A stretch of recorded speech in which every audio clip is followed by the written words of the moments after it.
అదిమిన షోకులో ఉరి విడిచిన నెమలికి సవతిగా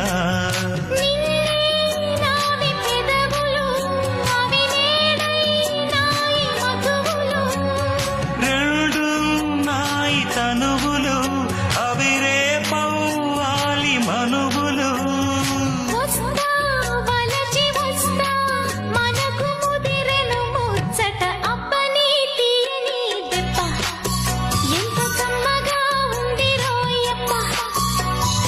అమ్మ నేనున్న నీ బుగ్గ ఎంత లేతగా ఉన్నదే మొగ్గ